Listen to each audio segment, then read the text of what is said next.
Hi guys, today we're talking about fungus gnats and getting rid of them. So we have a frog that we have to feed, I don't think they're fungus gnats, I think they're fruit flies, but like a similar small annoying fly.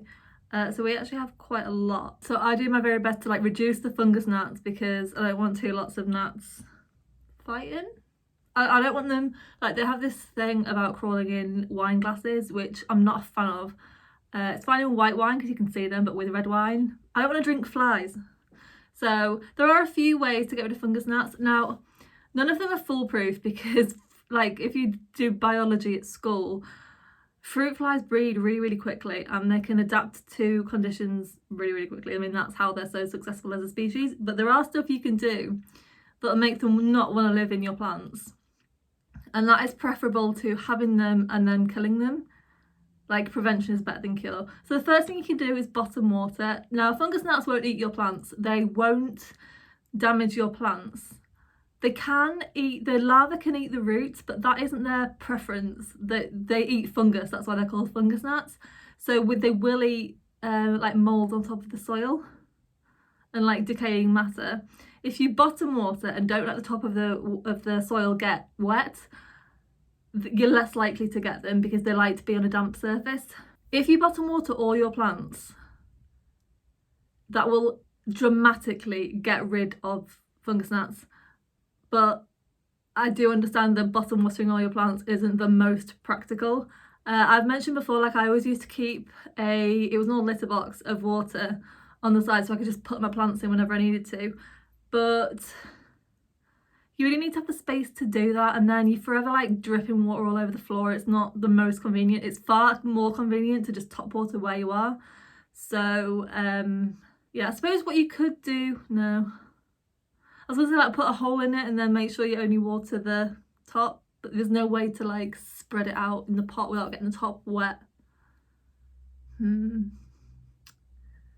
And you could like water them normally and then go over them with a blow dryer, like a cool one. But again, like that's really not a practical thing to do. But bottom watering does really help if you've got the time to do that. The second thing you can do is some sort of, what's it called? Systemic plant control that you water into the soil. The popular one is called Mosquito Bits. We don't have stuff like that in the UK. I have looked and we do have things that are called systemic pest control, but it's not the same. I'm guessing whatever they use isn't illegal in this country. If somebody knows, like you can get it imported from America, so maybe it's not like illegal, but like the shipping's like £100 and I'm really not interested, I'm not that bothered about fungus gnats. If anyone knows where you can get something similar, please let me know. I've tried I think it's just like a Miracle Grow systemic pesticide, but it did nothing. Give that a go. That was on like thrips and stuff. I mean, it might work on fungus gnats, but I don't know. But Mosquito Bits, that's like the one that people tend to recommend for fungus gnats. So the problem with using pesticides on things like fungus gnats, which tend to always turn up, is that over time they get less effective over time, especially for things like thrips, which will just adapt round the chemicals. So just be aware of that. You don't want to be overusing pesticides. It won't be great for your plants either. Third thing you can use is beneficial nematodes. You can buy these on Amazon. They just come in like a little dried packet, and all you need to do is put them in your water and water them into the soil, and they're basically tiny predators that will eat the fungus gnat larvae. It is a bit of a pain to do, but it works really well, and they're pretty cheap and really easy to do. As I say, literally just water them into your soil. You get like loads of different types of nematodes. These are like minuscule tiny ones, so if you're like not a fan of creepy crawlies, these shouldn't really be an issue. And they are a really good way to get rid of them. I've not used them. I used them like in the beginning, but now I don't really have that much of an issue with the fungus gnat, so I don't really think it's worth it. That is probably the thing that I would recommend that's easiest and most effective, is the beneficial nematodes. Number 4 is sticky traps. Now I hate sticky traps. I just think they're cruel. And I know it's only a fungus gnat, but at least with the beneficial nematodes, they get their dinner, whereas a sticky trap doesn't care if it catches them or not. You want the yellow ones for I'm like, oh, they're horrible, but get them anyway. The yellow ones for fungus gnats and the blue ones for thrips. I don't think they work that well. They catch a few, but if the larva's in the soil, it's just going to keep, you're just going to end up with more and more and more, and they don't look great, and I'm just really not a fan of them.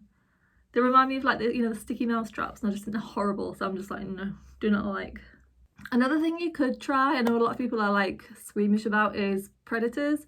Like beneficial nematodes are predators, but they're like microscopic, so you can't really see them.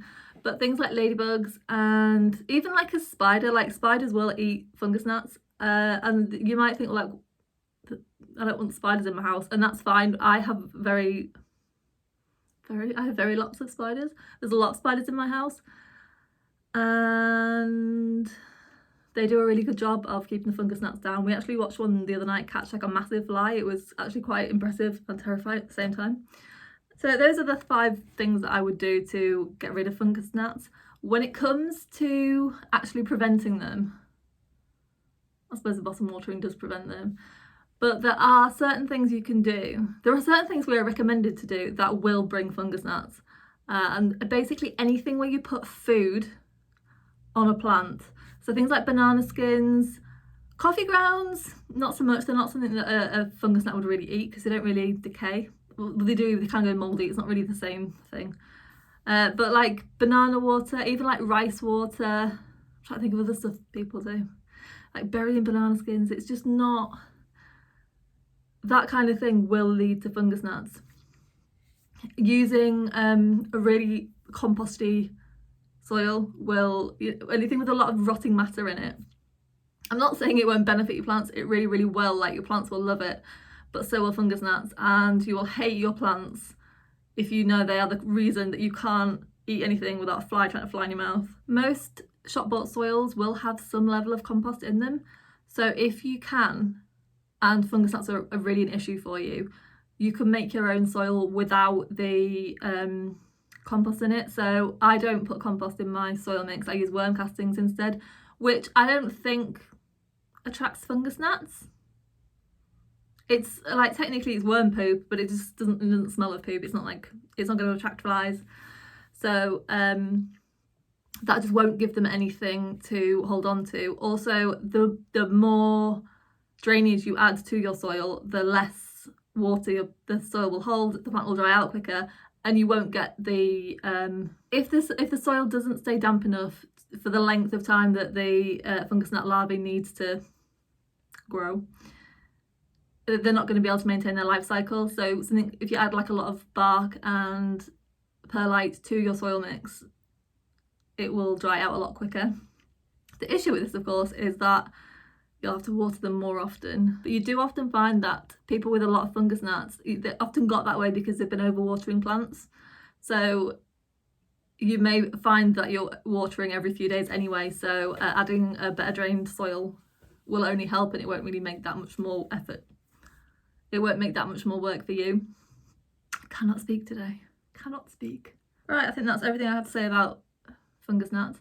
If you have any top tips, please let me know. I'm not big on those like drowning traps either. I'm just like, no, I'd rather they got eaten by something or were useful. If you have been watching for a while, you'll know that I propagated a snake, oh god, this is gross, in October. Now, I've changed the water, I think once, which is really, really bad, but I'm lazy. But we've got roots. Yay. Now, that's not big enough to plant out. I tend to wait until like a little baby's formed. But I culled my snake plant a few months ago, so I'm excited to have a small one. Spring's definitely here. Like all my plants are throwing out new leaves. All my monstera. I've got 2 new leaves coming on the dry. I've got a new one on the tie. This one's not started yet, but I found like the regular Monstera deliciosa. Actually no, the one in the fish tank downstairs is doing okay. This one just grows, like, I can't see a pattern to its growth. It just stops and starts and does whatever. But yeah, it's definitely like the start of the time of year when you can start being more regular with your watering and stuff. This, I thought that I'd lost this Hoya Bella because it has 1 leaf, but it's starting to grow again now, which is very exciting. Oh, it's got a new leaf point there, and I think 1 at the end. These Hoya have never grown very well. Hoya in garden centres just don't seem to be very strong. Don't know if it's just me. They're either like indestructible or just never really get going. And I think a lot of it might have to do with the fact that it's always a lot of cuttings in one pot and they've always got that like Hoya thing around the roots strangling them. Anyway, this is just going to be a short fungus gnat focused video. I hope it was useful. As I say, if you have any tips for reducing fungus gnats, please let me know. We have a frog that would eat them if they got in this terrarium, but I'm not about to like let him go hopping around the living room because he's this big and would lose him. So yeah, thank you very much for watching and I'll see you next week. Bye.